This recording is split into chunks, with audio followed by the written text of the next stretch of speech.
পুরো টুর্নামেন্টে খুবই বাজে গেছে, এরকম এক্সপিরিয়েন্স আগে কখনো হয় নাই। যে আপনার ম্যাচের দিনে আজকেও যে আমাদের ওপেনার ব্যাটসম্যান রনি, সেও সকালে উঠে বলতেছে আমার ঘাড়ে লাগছে, তো এখন ধরতে হবে ওকেও ইনজুর্ড। সো এই টিমে ইনজুরির লাস্ট ম্যাচেও দেখা যাবে কেউ না কেউ হয়তো বা বলতেছে আমি খেলতে পারবো না, সব ইনজুরির উপরে আসছে। সো মানে এক্সপিরিয়েন্স ভালো না। এবার আপনাকে মানে মনে হয় মানে যখন শুরু করেছেন তখন নিশ্চয়ই প্লে অফের খেলা একটা আশা ছিল, মানে কখন থেকে মনে হচ্ছে যে প্লে অফটা আজকে স্লিপিং হবে?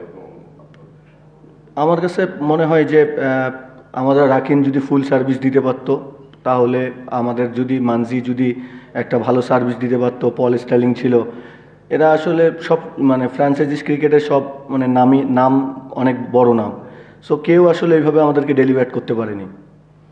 আর মানে এই টুর্নামেন্টে দীর্ঘদিনের বিপিএল বিভিন্ন বিপিএলের উইকেটটাকে জিজ্ঞেস করা হয়, মানে আপনি উইকেটটা কিরকম দেখবেন?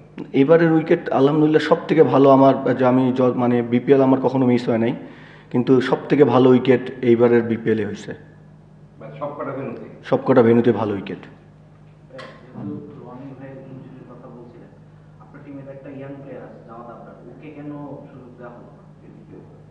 না, ওকে সুযোগ দেওয়ার কথা ছিল, পরে আমাদের বলছে যে ইনএক্সপিরিয়েন্স আছে, ওকে আমরা চেষ্টা করব লাস্ট ম্যাচটা খেলানোর জন্য।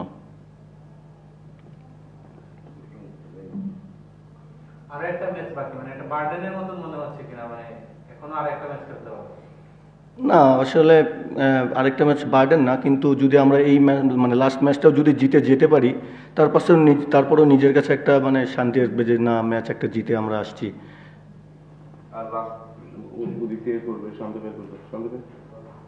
এখন আমার প্রশ্নটা 21-এর মতোই, যখন মানে দল বাদ হয়ে যায়, বাকি থাকা ম্যাচগুলোতে পারফর্ম করা বা বেটার পারফর্ম করা বা ফোকাস থাকা, এটা একটু চ্যালেঞ্জিং হয়ে যায় কিনা, বা এই জায়গাটা নড়ে যায় কিনা? না আসলে হোপ যদি না থাকে না, আসলে একটু টাফ হয়ে যায় পারফর্ম করা। সো সবাই প্রফেশনাল ক্রিকেটার, আসলে যে যদি ভালো খেলে, আসলে যে ব্যাটসম্যান হোক বলার হোক, যারা ভালো খেলে আসলে তার ভালোই লাগে। সো দিন শেষে যদি ভালো করা যায়, অবশ্যই সবারই ভালো লাগবে।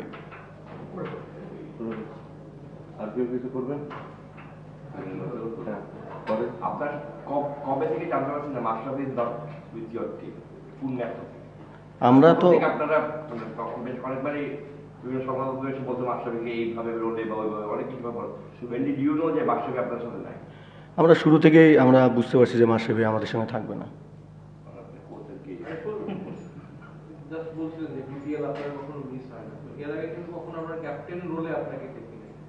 এবার যখন ক্যাপ্টেন্সি পেলেন, এমন একটা ফ্র্যাঞ্চাইজি যেখানে ক্যাপ্টেন্সি নিতে যাচ্ছিল, আপনার কি মনে হয় আপনার ক্যাপ্টেন্সিটা আপনার ঘাড়ে পড়লো, এরকম একটা সিচুয়েশন নিতে হচ্ছে? এবং ফাইনালি যে এক্সপিরিয়েন্সটা হলো এই থ্রু আউট দিস জার্নি, সেটাও যেটা বললেন যে খুবই বাজে একদমই ভালো, রেজাল্ট স্পিক্স ফর দ্যাট।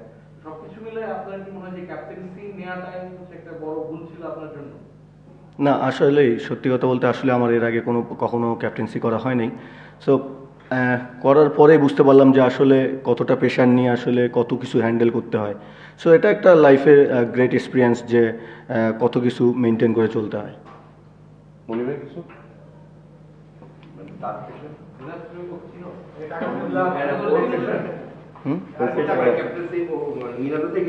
আরে অনেক প্রেশার, আমারই শুধু ডাকতেছে, আর কাউরে না, কেউ আসে না।